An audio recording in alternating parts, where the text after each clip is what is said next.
brief reporters, and here he is at the White House. Today, as Americans, we grieve the brutal murder, a horrific massacre of dozens of innocent people. We pray for their families who are grasping for answers with broken hearts. We stand with the people of Orlando who have endured a terrible attack on their city. Although it's still early in the investigation, we know enough to say that this was an act of terror and an act of hate. And as Americans, we are united in grief, in outrage, and in resolve to defend our people. I just finished a meeting with FBI Director Comey and my Homeland Security and National Security advisors. The FBI is on the scene and leading the investigation in partnership with local law enforcement. I've directed that the full resources of the federal government be made available for this investigation. We are still learning all the facts. This is an open investigation. We've reached no definitive judgment on the precise motivations of the killer. The FBI is appropriately investigating this as an act of terrorism, and I've directed that we must spare no effort to determine what, if any, inspiration or association this killer may have had with terrorist groups. What is clear is that he was a person filled with hatred. Over the coming days, we'll uncover why and how this happened, and we will go wherever the facts lead us. This morning I spoke with my good friend Orlando Mayor Buddy Dyer, and I conveyed to him the deepest condolences of the American people. This could have been any one of our communities. So I told Mayor Dyer that whatever help he and the people of Orlando need, they are going to get it. As a country, we will be there for the people of Orlando today, tomorrow, and for all the days to come. We also express our profound gratitude to all the police and first responders who rushed to harm's way. Their courage and professionalism saved lives and kept the carnage from being even worse. It's the kind of sacrifice that our law enforcement professionals make every single day for all of us, and we can never thank them enough. This is an especially heartbreaking day for all of our friends, our fellow Americans who are lesbian, gay, bisexual, or transgender.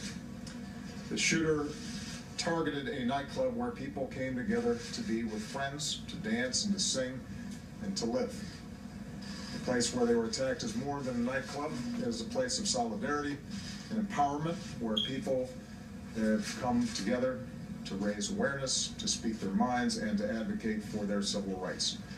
So this is a sobering reminder that attacks on any American, regardless of race, ethnicity, religion, or sexual orientation, is an attack on all of us and on the fundamental values of equality and dignity that define us as a country.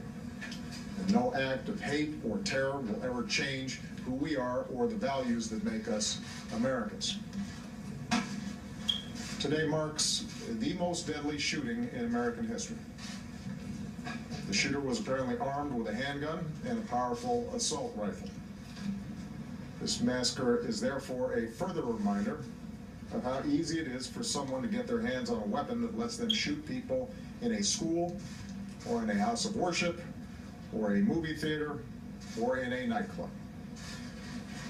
And we have to decide if that's the kind of country we want to be. And to actively do nothing is a decision as well.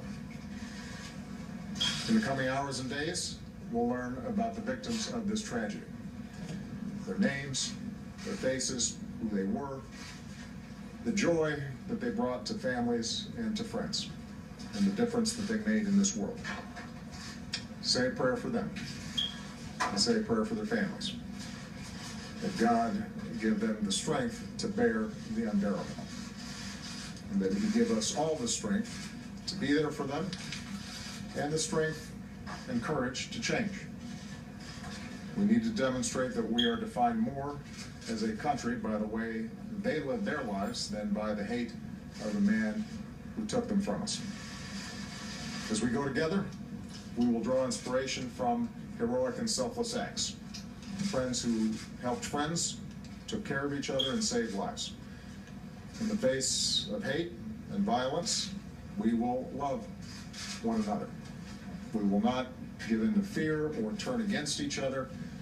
Instead, we will stand united as Americans to protect our people and defend our nation and to take action against those who threaten us. May God bless the Americans we lost this morning. May He comfort their families.